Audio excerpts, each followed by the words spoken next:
Hello, and welcome to Visibility Unlimited and Visibility Unlimited Spotlight, the video portion to the podcast, Visibility Unlimited. I'm Leslie Short, your host and the owner of the Cavu Group. This is part two, so you may be going, wait, did I just see this person on the screen last month? I had to bring Joi back and I had to bring her in with Nicole Anderson. So, Joi Brown and Nicole Anderson, welcome to part two, The Burden of Excellence. But we're going to speak about, at least we're going to start out speaking about the burden and blessing of titles. Mm. That title.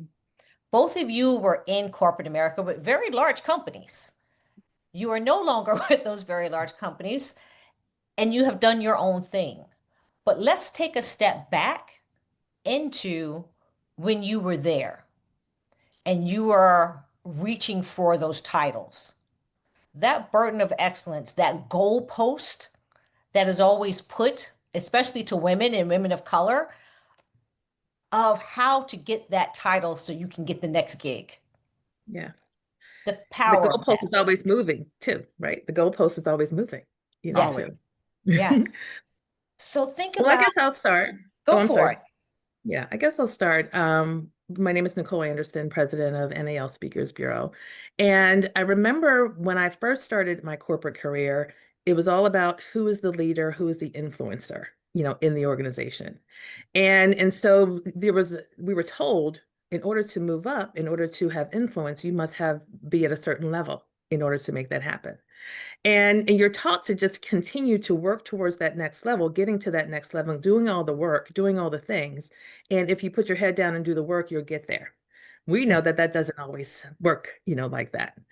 And what I also noticed was white men and white women were getting promoted at a much quicker rate than me and my counterparts. And we had to keep asking, why is this? Why does the goalpost, keep moving for us? We're doing all the work, we're checking all the boxes, we're doing all the things and meeting the goals that are given to us. But then there's something else that needs to take place. And you know what they would say? You're not ready yet. You're not ready yet. You have to act as if you're already in the role, dress as if you're already in the role before you get to the next level. Right. And I Yeah, find that was so frustrating. Now, I was fortunate to have a couple sponsors and mentors that helped me along the way, right, to get me there. But I needed those resources in order to tell me what exactly I needed to do in order to get to the next level. So it was exhausting. It was exhausting. I don't know about you, Joi, but it was exhausting for me.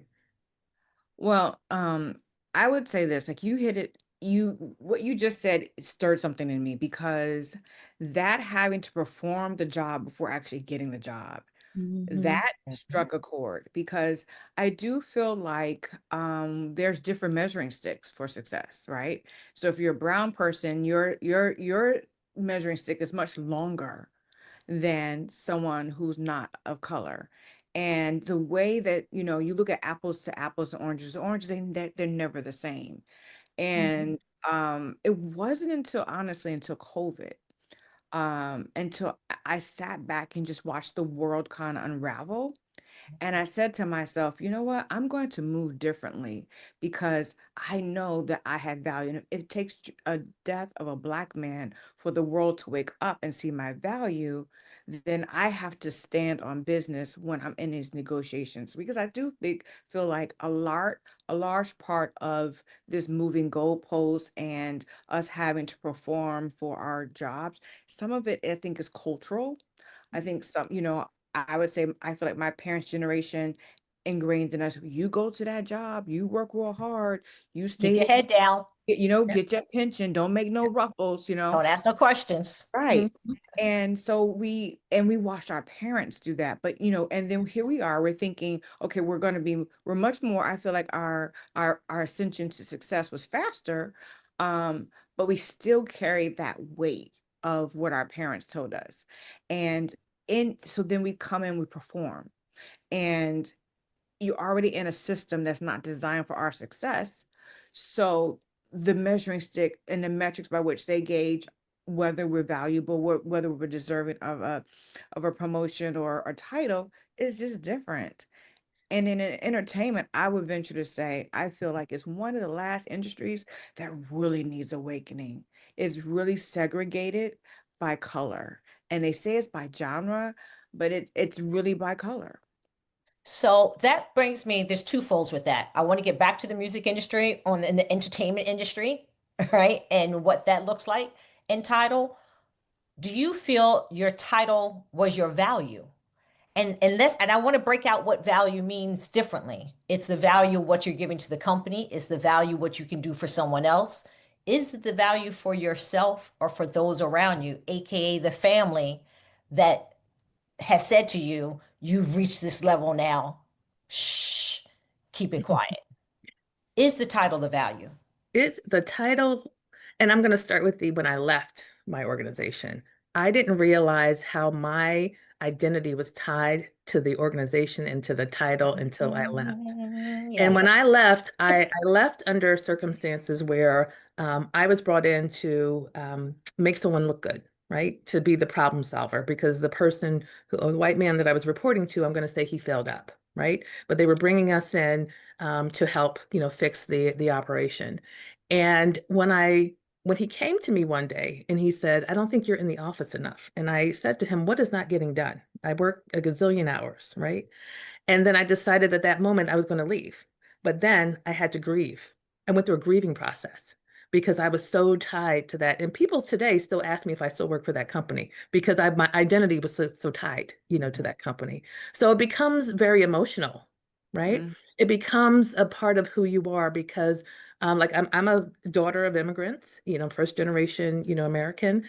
And so we were there to make her proud. We were there to make my family proud, get that good job, keep your head down, don't, do a whole lot of stirring up. But when I left, I realized that the emotional burden that was on me was more than I felt lighter when I left. I felt Mm. so much lighter. And people were looking at me like, you look so much younger, right? Because it was in my body. Like all Mhm. of that trauma and all of that emotion was in my body. And it took a year to kind of release it. Well, it's funny because even when I think of Joy, I will Mhm. always connect you to where our relationship started, right? But then Right. people look at me the same way. Mhm. And it Yeah. took me years. And I didn't feel that that was my worth because when I was, and I'd say when I was at FUBU, I had had careers way before I ever got to FUBU. This was not my first, second, or third hurrah. I had been on stages and danced for kings and queens. And so I didn't feel that was my value or my worth. But I realized the industry for what luckily I worked for people that gave me the power that came along with those titles. That was a very different, I was in a very different situation where I Mhm. could move. But I'll hear your name to the stage, and even though I know exactly what you're doing right now, that's going to click first, and then Yeah, yeah, yeah. And I did not realize, well, one, and that's a whole separate conversation, the industry, but in art, we talked about like, what does titles mean? Mhm, Inside our corporate structure, inside the industry, titles uh denote power, right? mhm. So if you are a VP or SVP, I'm sure it's not much different than every other organization. But what I find that's different in music than other organization is that not the same power comes with it, right? It's to me, it's almost smoke and mirrors, right? So you get this great title, you get, depending on how you negotiate, your pay is good. Um, but if you can't have decision-making power, without having to go to someone to get permission, then it's really not powerful. Right. And for me, that's why I struggled because I felt that I had a noose and I felt that I was tethered to mediocrity because I felt Mhm. like, why can't they just see that if they just let me go and let me be free and I could change this game, da, da, da. And Because you wanted to change the game, and they didn't Right. want the game changed because They it didn't wasn't want the game change. benefiting how the game was being already played. Exactly. also too, to change systems. I understand how change is not very easy, right? Right. It's very uncomfortable, but you have to have people in place who are not intimidated by change, who um who want to support you failing forward, because I do think you have to take risks to know what works and what won't, what doesn't work. And that was an area where I felt trapped. Yeah. And you know I had been at a company for so long that when I left, I left on great terms. I left because I went for another job. But then when I decided just to work for myself, I was like, oh shoot, well, I have been so used to being Joi Brown from blah blah blah blah, and that could, because that's how people would greet me, that Mhm. I was like, well, if I'm doing this for myself and I'm not in the industry per se, will people take my calls? Like, Mhm. because I can't help them anymore, Exactly. will they, will they still, want to work with me? Will I be thrown aside? Like, all those things started going in my head. And I was like, I woke up one day and I was like, you know what? I can't be the only one feeling like this. And it really took, like, when you talked about, Nicole, when you talked about grieving, it took me grieving that of who I had built this identity around, to Mm. bury her and realize that I'm the same dynamic person, smart, innovative person I was there. I'm just doing it for myself. Yeah. That if people can't see my value based on that, then they were never meant to be in my life anyway, you know? Here's what's Yeah. sad on that, Joy and Nicole. Your value didn't change. Mm-mm. Who you are, your work ethic, what you could do did not change. Right. It was the environment for which you were put in, that you were given all this glory, right? Because it appeared that way. All Mm-hmm. this glory comes around it. But at the end of the day, if you can't walk out and people recognized that, then as you said, it really was smoke and mirrors to keep you moving in the direction for which benefited a company, which happens a great deal, Yeah. right? So that title becomes power and powerless all within the same Yes. same sentence, right? Because the outside world sees this and what can you give them? And Mm-hmm. I tell the story of someone who was in more on the entertainment industry and left her position to go do something else. And she did not fare well for a moment. And I kept trying to prepare her that you're going to lose some people that one you never had. They were there because you could give them something. Hmm. Mm-hmm. Now you don't have that tangible product to hand to them. So now you have to see who you are Right. beyond an industry that will glorify you for as long as you can perform. And I say perform, whether it's be at a party, be able to sign something, do something. But again, Joy, what you said, if you don't have the power to be in the room to help create, um, and sometimes I don't like to say change, I like to say growth Mm-hmm. within an organization to shift the narrative or to shift the position you're in, we get stuck with that power and powerless title. Yeah. Yeah. Yeah. There's another element too to add, and that is the culture of the organization. Mhm.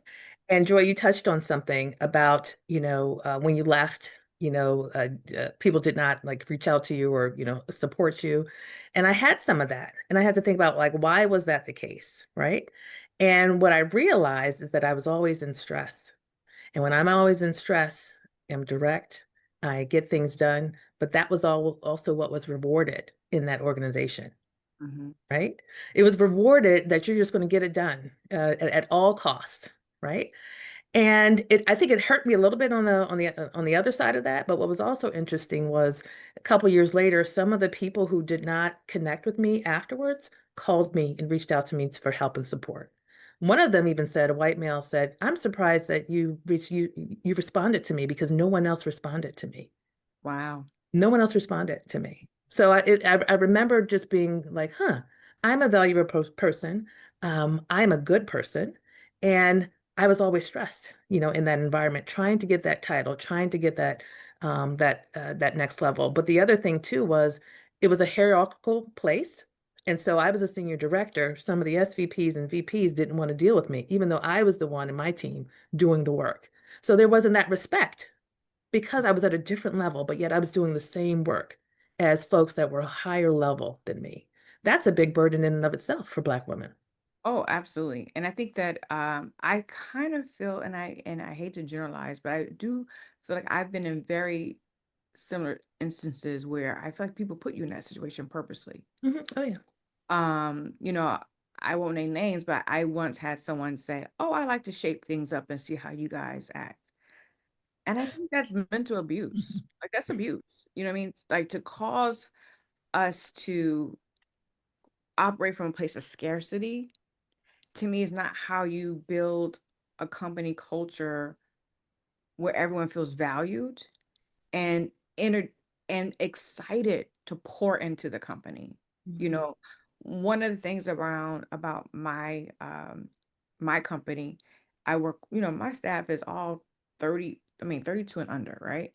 And one of the things that I was so honored they gave me a compliment. It said, Joy, you know, one of the things you do is you don't block us. If we have an idea, you put the battery in our back and you push us out there. You don't have to lead it.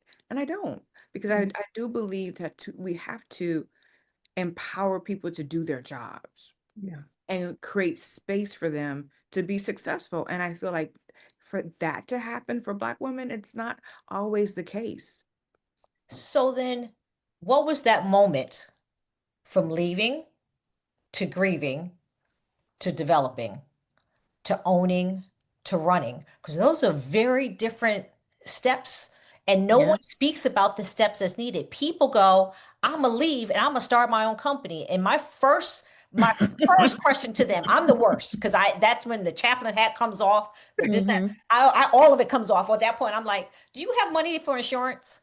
And they just look at me. I don't care about your passion right now. Do you have money for insurance? I When was you like, get what's going to happen, right? listen, because I'm like Do this. you have an I will accountant? give you, I will give you all the steps. I have no, why should I hold it? I'm gonna die with the steps. I love, like, I've been through it. I've owned companies here and I've owned companies international. Do you have money for insurance? Because if you're not thinking about how to build a business and you say you're gonna go open a business, you need to take some steps back because everyone's quick to say, I want to open. And look, we're in a point now where I'm all for entrepreneurship. I am an entrepreneur at heart. I will have an idea, I will figure it out, and I will open. My attorney always like, yo, I didn't hear from you in 2 months. What you doing? What? You're making me nervous. You're making me nervous, right? And but I know the steps and I love to build business. It's okay for everyone not to be okay building a business. Yeah. It's okay to call and say, here's my skills, Joyce. Here's my skills, Nicole. Here's my skills, Leslie. I no longer work there. Is there a way that I could be of service? Yeah. We don't always have to jump to start. So what was that moment, that line from grieving to figuring out I don't have this title anymore and I now need a new title for myself? Yeah. Yeah. Well, I'm going to backtrack a little bit and then I'm going to answer that Okay. because we were talking about working at different levels. I was Mhm. a senior director working with VPs, and I know your experience, Joy, that it was a lot, right, to deal with that. For me, a couple of my mentors who were amazing people, Suzanne Keenan, Tina Waters, put me in positions of influence so that they can make sure that those leaders saw me, right? Mm, So there was good intent, there. So I just want to kind of put that out there. Now, some of the other leaders and how they were, reacting to that, that's a different story. But to your question about the different stages, I did not go straight to the entrepreneur path. When I left because it was an emotional period for me. My mother had passed away, and they say don't quit or don't make big decisions a year after such a thing happens. And I quit because I was tired of my boss. And fortunately, my husband was very supportive, right? And he allowed me that time to grieve and kind of go through the process that I was going through. I actually did get another job a year later, had a great international job traveling all over to India and had teams in India and the UK. After 6 months, I said this was not for me. But it wasn't until I took a Berkman assessment, which is one of those assessments that looks at your interests, your needs, and all those kinds of things. And I realized that I wasn't doing the job that was meant for me. I wasn't in the right organization that was meant for me. Based on my personality, I'm an collaborative, introspective, creative person. But when I'm in stress, I'm a project manager and I get things done. And that was how people saw me. So I had to go through a process of kind of deconstructing who I was, right? And then reconstructing the right person that could lead an organization. And then after a couple of years, again, I did not think that I'm going to be having this company that I have today, but God has put a path in front of my way so that I can get to where I am, today. Would I have done it differently years ago? Probably. But then I wouldn't have learned the lessons, that I've learned. I highly recommend not just quitting your job because I didn't have a plan B, right? And if you're an entrepreneur, there's a lot of expense and a lot of time that goes into it. You don't just get the deal and then it's done. You don't just sell the product and then it's done. You need accounting, you need insurance, and what Lawyers. happened with COVID, like that was a big wake up call for me because I had to put my business structure in place and make sure my LLC was sound and all those things. And so I don't recommend just kind of jumping out and doing it. I say do your passion on the side, build as you go, and make sure that you're supporting yourself because when you get in that stressful situation where you have to pay bills, you're going to make mistakes along the way and you're going to come off hungry and instead of being intentional. So I went through a whole process, to get here, but it was an interesting thing and I learned a lot, along the way. Well, I'm still learning. Well, I'm still learning too. Yeah. Good. We all are. Yeah. I'd say the last 2 years has been really transformative for me. This is my first time being a full-time entrepreneur. When I started Culture Creators, I had a job. I was always the plan to go keep gainful employment until like I it just could, I just couldn't do it anymore. And I had to go, run this company.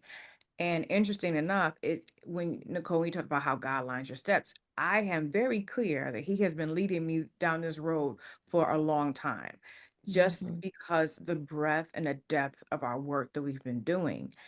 And um I question, I question myself. I say, okay, well, I'm still gonna keep this job. I'm just gonna just do this both. So burn the candle on both ends, right?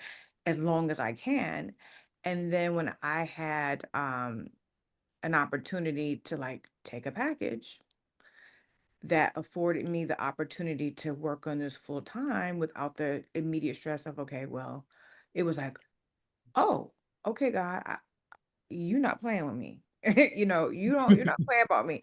And so it had me take a step back. And that's when I had to realize when we talked about like, are we tied to our titles? Because then I was like, okay, well, if I don't go back, and I would say I was interviewing, but if I slow down this interview process and just kind of like focus my energy to see if I can really get this going in a real way, will people matter, right? And then if you come from an industry that's about, well, you have to be seen, right? You need to go here. You need to be seen. You need to be in the circle. You need to, and that costs money, right? And I had to really sit back and say, what's for me? Is I rather do I need to show up just to be seen when I'm not getting a check, or do I sit back, put my energy in the right direction, and put my head down and get the work done for myself? Because when you see me, you will see me because I'm doing the work that I was destined to do and not trying to keep up with what everyone else is doing. And I would say in the last year has really made me more grounded in my business because I realized that I'm not out there chasing. Leslie, when you talked about, taking deals out of desperation, one of the hardest things for me and as an entrepreneur is saying no to something, Mhm. you know. Um, I just passed on a gig the other day. This woman came to me with this opportunity. The turnaround was impossible. I'm coming off of another activation. I was like, do I want that stress right Yeah. now because they didn't plan properly when this is Mhm. going to impact my business, my other stuff that I have going on? And I had to say no. And that came from maturity. That came from doing things like you said, as an entrepreneur, that you just grabbing because you're afraid that, the you see your account and there's nothing in there, you know what I mean? Versus making sure that you stay focused, stay stay the course, and make sure that what you do is aligned with your direction that you're going. So one of the things I wrote down, when excellence turns into exploitation, Mm, because it is exactly what you said. Do I go here? Do I be here? Do I do this? Do I do that? Because people are used to seeing me, Mm-hmm. but no one's in your pockets. And right. that, That part. In your bank account for That part. that part, right? No one's with you in the dark of the night when your head hits that pillow and that room Right. is jet black and you go, what is next? And so that burden of excellence can become exploitation when everyone's calling you, can you come? Will you do? Will you help? Will you this? And you just feel that you need to stay relevant for a title or to be out there. And it's exactly, when I built the Cavu Group, I took a year. People have no idea I took a year to build it because I wanted to build this company differently. Everyone still thought I was running this company and that company. I took a year. Walked away from the Shark Group, walked away from this, and said, I need to build this differently. And I'm in no rush. And luckily, I was financially set that I could take that time because Mm-hmm. I knew if I built it differently, it Mhm. would be different.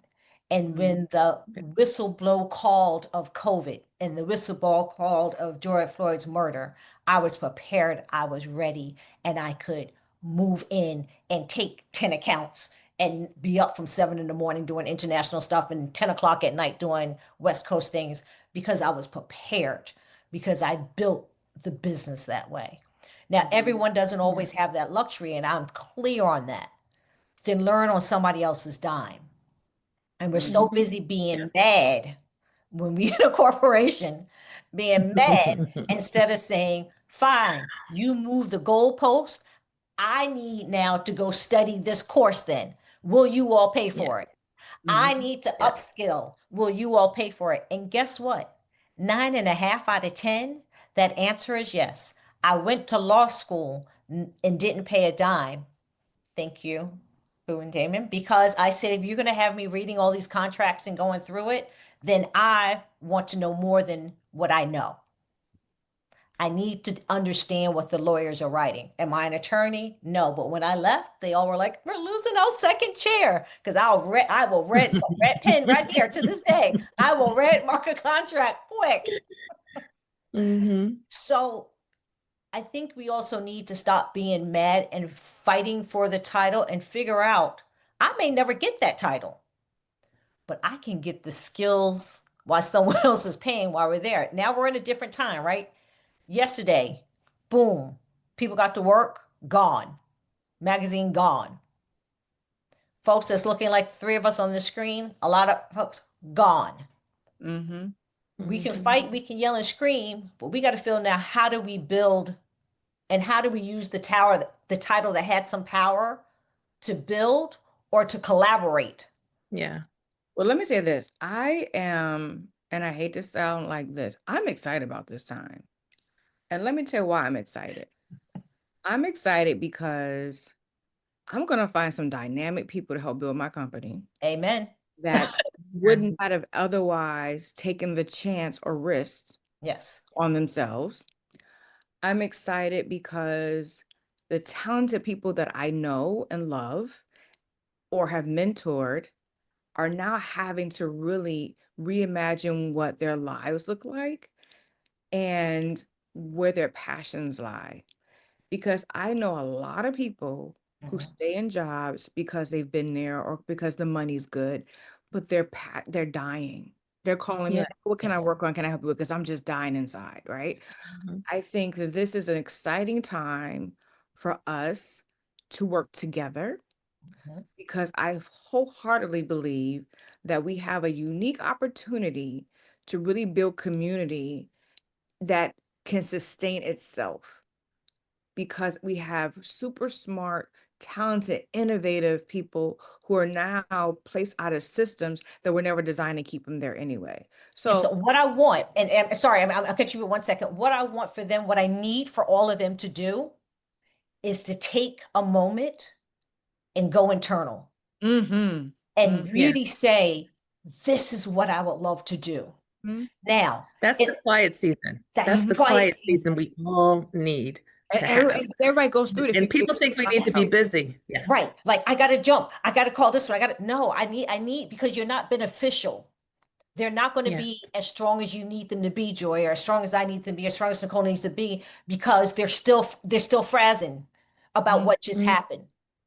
So I need you to take a weekend, a week, a month, whatever you need, probably more than what you think you need, and go internal, so that when you do come out of that moment and they call you or you call them, like I did a young girl yesterday who's been out of work for a minute, and she was like, I'll do anything to work with you again. I said, no, I need to know that this project, You're passionate you about. see yourself in this project. Yes. Yeah. And that's and so it's okay not to have a title that goes along with that right away, I guess is part of what I'm going to say. Go ahead, Nicole. I see you want to say. Well, yeah, I wanted to say all of that, right? Because I've hired people who weren't ready to have the great energy I need to move the business, and I let my whole team go last year because they were going through, their personal stuff, and I'm going through my stuff, too. But I needed them to take the time to focus on them to get themselves right so that they could help me build and I can help them build, as well. It's funny, about a year and a half ago, I went through one of my quiet seasons where I quit everything that I was doing outside of working on the business that did not serve the business. I was leading a couple different things and organizations, and I said, I can't do this. I can't do all the things and be a success, at the same time. So I took a couple of months to just focus on me, focus on my business, and making sure that I had a strategy in place so that I could thrive, not only survive, excuse me, but also thrive. And I'm so grateful for that. And people were looking at me like, well, we don't see you anymore. You're not at the same places. You're not going to the events. And I said, I don't need to be seen in all those places, number one. And number two, when I stopped being seen in all those places, that's when my business started to thrive. And who called to check on you at that time? That part. So that And now Go I'm ahead. gonna call you my friend. I'm gonna call you. What'd you say, Joy? I said, now you're my friend. I'm gonna call you too. Yes, and I'm calling you too. Tell you, ooh, what you, girl? Yes. Yeah. I mean, I feel like I just had church, but yes, that is exactly what I was talking about. Really not being caught up with being all the things that people want you to be, and being focused on who you are and where you want to go. And when you talk about the quiet time, I'm gonna tell you, and I'm gonna be vulnerable with this. I really feel like I was depressed. I feel like I went to a depression because I was so not necessarily I was caught up, but it didn't hit me until one day. I don't know. I can't describe it. It just feels like a ton of bricks hit you one day, and you're like, who am I? Like, I've been this person, and I've served so many people for so long. Now, mind you, I had the success of culture creators happening simultaneously. So it wasn't like I was starting from scratch with culture creators. I still had that, and could get in rooms with that. But I still was this woman in a corporate job. And I think something in our personality shifts when we come out of that. And it's to me, it's like you go back into this like cocoon to be rebirthed and transformed again, and then you come out of it, and it's a process, but it is a process. It is a process. And I don't know a person, male or female, who does not go through that once either they're laid off or they decide to leave and do a new thing. Everyone goes through that process, and it may look different from everyone's process, but I just want to say to anyone who's listening to this that you are not alone in it. We've all have had these periods, but I would say sit through it, because I think it's so important. I vowed I would not start another company. I was not starting another company. I'm telling you, I was not. And here you are. And here I am.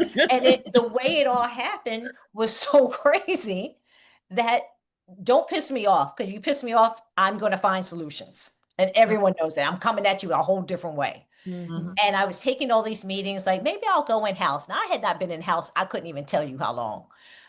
And because food was in-house, but I had autonomy. I ran the way I needed to run. I had no budget. I came up with ideas. I did what I wanted.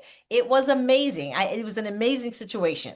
So I don't even count as much as that was in-house. I don't even count that in-house, right? But I was like, maybe I'll go in-house. And I remember sitting with this older white man, we were speaking about something. He goes, in-house where? Who do you think is hiring you? No one's hiring you, Leslie. Now, he goes, I will never hire you internal because you ain't gonna come in here and take my job. And I'm the CEO. He goes, At least he but was honest. he was on, he goes, no. He goes, but what I will do is you stop playing with you not starting another company and get to going because I have accounts for you to work on and I need you to advise me. That is where I will pay you all day long. But in-house, no one's hiring you because you can come in here and be like, what is the devil of this hot mess? Mhm. And he Mhm. goes, and it clicked. And finally, I kept having these meetings, and I didn't know if I was like, I'm going to house, somebody else can pay my insurance for 2 years. Like that was just kind of my thinking, like joking. But I know I wouldn't survive in house. So Mhm. you have to know, but I had to go through that moment to Yeah, say, is this a direction that I could think about at this moment? yeah. And the answer was very clear for myself and others. Absolutely not. I serve myself and I serve them better. Listen, I've had those moments too, Leslie, where I'm like, oh, maybe I should just get a job. And I don't think I could do it. I can't go in-house. But there's another part of this too, that as Black women, is a part of this burden of excellence. And I think it goes back to how we grew up. And like for me, I was the oldest. I had to make sure that I got a good job. I'm always problem solving. I'm always taking care of, always giving. And then I carried that through my jobs and I carried that through life. And it wasn't until I was turning 50 that I realized I was pouring too much into everything else instead of into me. Wow. I have clinical depression. Most people don't see that when they see me, out and about. So I have my good days and my bad days, right? But it comes in these waves, especially when I am not doing and honoring what God has called me to do to focus on myself. And when I started to listen, oh my goodness, the year that I'm having right now is amazing. It's the best year that I've had since I've opened this business, because I'm finally listening and I'm finally pouring what we pour out to other people into into me. And I don't know And if that's you're experiencing that as selfish. well. Hmm? And Yeah. also, let me say, Nicole, like that's not selfish. Like I think that when we think about self-care and then Mhm. layer that to being a wife and a mother on top of that, Yeah. right? You're Yes. you're raising children. For me, I was raising children. Newly married and um, you know, I'm always in the constant of caretaking, and I'm the oldest, right? So I'm Mhm. always the leader, running. I go out my way to go do this and make sure everyone's okay. And I was talking to a girlfriend of mine, Dr. Angela Anderson, and we talked about how we don't call each other and say, "Hey, are you okay? How are you?" Not like, "What are you doing?" What project you're working on, but how are you Mhm. really doing? Mhm. And I had to look at myself and even talk to myself, like, how are you tell the truth to myself of the things that I'm struggling with and make time and space to say, okay, honey, I need to spend some alone time. I need to just be in my head in some quiet space and figure this Yeah. out. And give ourselves permission to have whatever process it is to get to a moment of calmness and clarity. Mhm. Absolutely. I have a girlfriend and we're working on a project together. And we're doing other projects. It's under the collective. So she has her clients, I have my clients, and then we have clients together. And she got on the phone and she, I said, I am not trying to speak about this client right now. How are you at this moment? Yeah. She's like, that's what I always love about you, because you're gonna stop somebody and be like, I ain't trying to talk about, we're gonna talk about the client for the next half an hour. They good. They gonna be okay. But how are How you? are you? How are you You have a doing? How are lot you? going on with your family, and there's a lot of illness happening. Things are moving. If we don't take this moment to check in, the work that we're doing for others, for these clients, we're gonna forget what we need. And Mm-hmm. so we're very good I will hit a text back and say, breathe. Yeah. And that will be the text. That's why we need community, right? That's why we need our community around us, checking on our emotional health, checking on our spiritual health. And I think we're figuring that out. Like I do have a couple of folks that do call and check on me. Mhm. And there were some people I thought were going to check on me that don't, but I am so blessed and so grateful for the few, that do. And so I love Leslie because she will check on you in a moment, like, are you okay? Are you good? And that, not everybody does that. They don't know to do that. We're not taught to do that, by the way. We aren't. And and that's a whole nother conversation. I think that we Hmm. just we should unpack about how we're not taught to do that, because I would say that I'm very bad at that. Like I have made it my mission to really be a better friend, because in my head, I'm like, okay, I'm gonna send her a message, I'm gonna call her, Hmm. and then a day will go by and I'm like, okay, I'm gonna do it tomorrow. And then a week will go by. And it's not in my heart, not that it's not in my heart, but the action doesn't do it. So I have made a mental note to myself, like whenever someone pops in your mind, you're gonna call them or just Yes. Hmm. send them a text immediately. Even if you have to do send later on the iPhone, which I love because sometimes it hits me in the middle of the night. Yes. Um, I'll do that. And I want to bring this back to another point, and I'm sorry if I'm going off, but I think that what's really important when you go through this time is I talked about earlier, is about surrounding yourself with good people, surrounding yourself with people who feed your soul. Hmm. Um, I have been blessed. People tell me all the time, like, Joy, you never changed. This industry could have changed you. You're the same as I met you. I said, you know what? I realized it's because I kept my circle the same. My circle of friends never changed. Most of them I went to college with. So like they've seen me through my ups and downs, they know like if I disappear, I'm going through something, and we pick up where I left off when I see them. Like it's building a village around me that Hmm. can understand me and that I can speak my truth in. Yeah. Yeah. And that's true excellence. Understanding who you are at the moment of your life, because it will change, and Yeah. who's traveling with you through that. And Mm-hmm. it's okay. Mm-hmm. I have one friend that will laugh when I say, okay, I'm starting to come. And she's like, well, it's been about 6 to 8 months now. We ain't had that conversation. What's going on? Hmm. Her life is completely opposite of mine. But I will check in with her, like, oh, what's happening over there? Are you good? Okay, I know you're not good. How you at this moment? Because see, we want the big picture. Are we good? Are you excellent today? No, today I'm not even close to being excellent. I'm not even close to being settled. And we don't give permission to say those words and to take things as a moment as opposed to about a day or a project. Yeah. And I think until I hate to say give permission, because the only person that can give you permission is you, um, to see where you are and to recognize how excellence shows up very different depending on the place you are at this time. Yeah. It took me a long time to get to that part. And I think it takes a lot of Black women a long time to get to that part, because when people would ask me over the years how I'm doing, I'll say, I'm good. I'm good. And I think for me, there was an embarrassment and there was a shame in sharing how I was going through depression or just not having, a good day. And I feel like a lot of Black women are in that spot. And it's taken years for me, like I said, to get on the other side of that so I can share, I'm not having a good day. I'm going through, something. I am stressed. I am overwhelmed. Like I wasn't saying those words, for many years. It wasn't until the last 2 years that I've started to really say that out loud and then own it and then find the right people to admit that to, so that it's a safe space, so that I Mm-hmm. can be myself, so I can vent, so I can cry and whatever. And there's always that support in the sad times and in the good times. And I find that Black women are still trying to figure out how to be vulnerable and authentic without any backlash, from it. I don't know if you've seen that at all. Yeah. And I, you I can't be could with everyone. Yeah, Mhm. I would say like, I'm gonna share something interesting. I feel like my children, in schools, they were given language very early on. Okay, well, I'm feeling Mhm. sad. Yeah. I think I may be depressed. The signs are, da, da, da, right? Our generation, I didn't get any of that, right? Yeah. So I think that we're learning.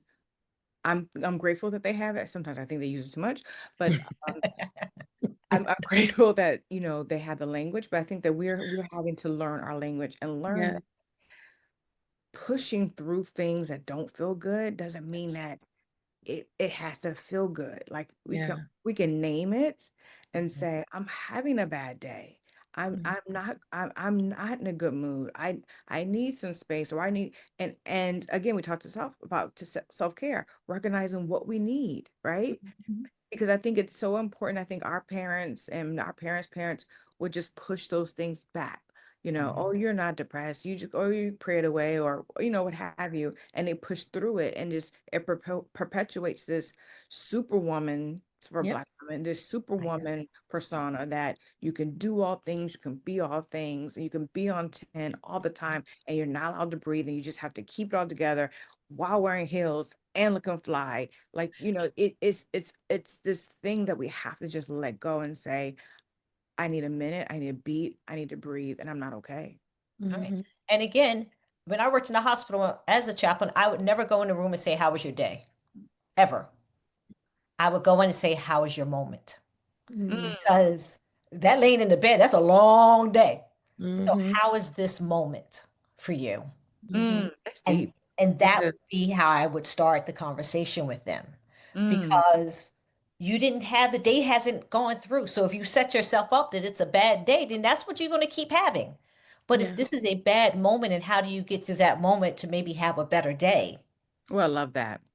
I do. That's how you shift the narrative within yourself. And Mm. so to give people that power to realize, oh, I don't have to have a whole bad day.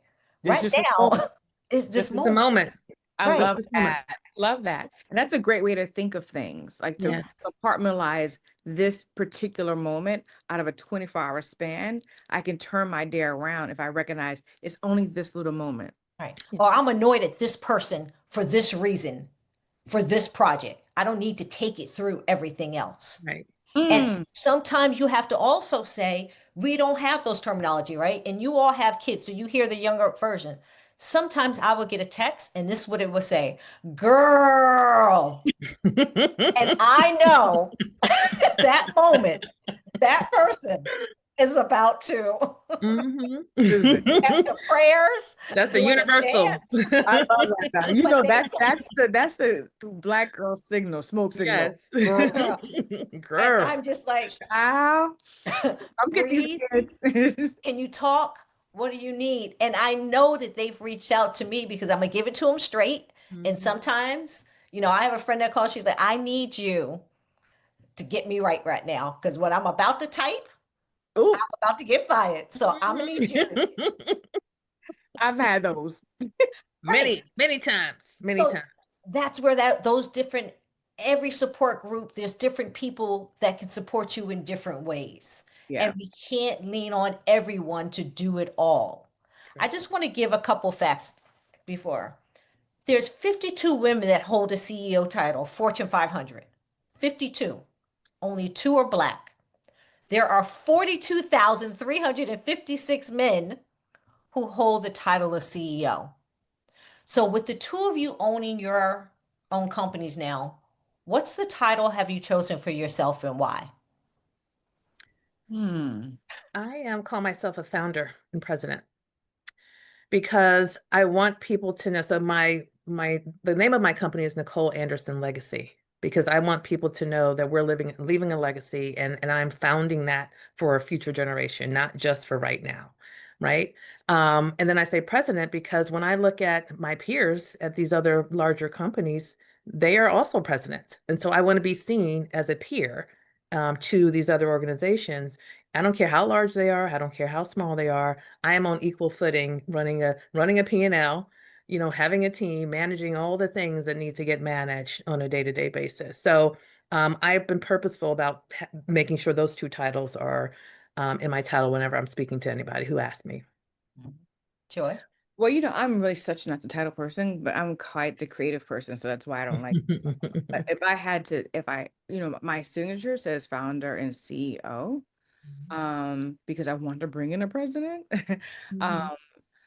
I would say founder because for me, I think the creative mind of building something, I always feel like I'm always building. And I love the process of creating and building and seeing it, seeing things come to life. And I think a founder most describes my passion and Mhm. where I see myself because again, like you, Leslie, I am I can think of a million different business ideas, and what I've allowed myself to do is to, whiteboard them, and then rip them apart and see what's worth me putting my energy towards, so that I'm not so scattered. So I would say founder best describes me, but I would say if I had to choose another word, just because you didn't ask, but